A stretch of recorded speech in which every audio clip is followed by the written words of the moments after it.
Good morning. Here we are again, TGIM, August the 16th, 2021. How you doing?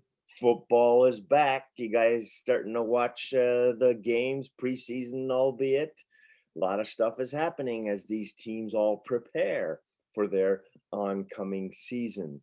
If you're watching the Chiefs, we're Chiefs fans down here in St. Joe, Missouri. They played Saturday night, one of their preseason games, and in the fourth quarter, I think it was early fourth, they interviewed the man himself, the myth that's growing to become a legend every game he plays, Patrick Mahomes, obviously one of the best in football at this time. Not necessarily the best, because to be the best, you have to excel in absolutely everything. And as we know from last year's Super Bowl performance, there's still things the young lad has to learn, right? Well, the thing he interviewed about was basically how the team was doing and how it was preparing.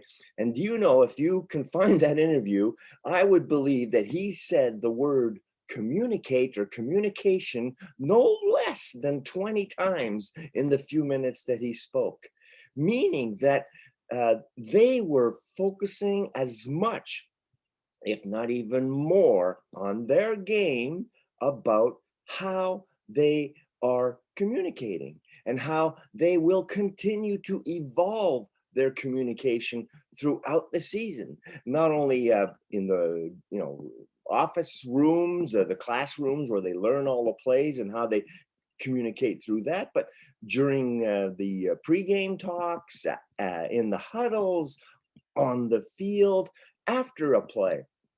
Communication is so crucial. It's so critical, and it's important to keep finding ways to do it better, even in the little subtleties, like in his communicating with his receivers. You can find out if they're better on the left or better on the right, or if they jump and leap off their left foot or their right foot. And all these little things can become huge moments in a time when they need to be perfect or almost perfect to make that play happen. So there's a lot of opportunities. And I know I talk a lot about communication, DWC, TAC, HOC. They all are part of an effort, of an intention, of a CSI to keep getting better. Now, communication isn't only about giving and throwing out signals or throwing out acronyms, right? Or throwing out words and yells or signs and whatever. It's also about receiving, listening, being ready to receive, being prompted to be watching for a signal or something. Even for us, it could be email, it could be text, it could be Snapchat now. However way we need to communicate with each other about something that we feel is dire, is important, that we ought to share so that we can help another, and so on and so forth.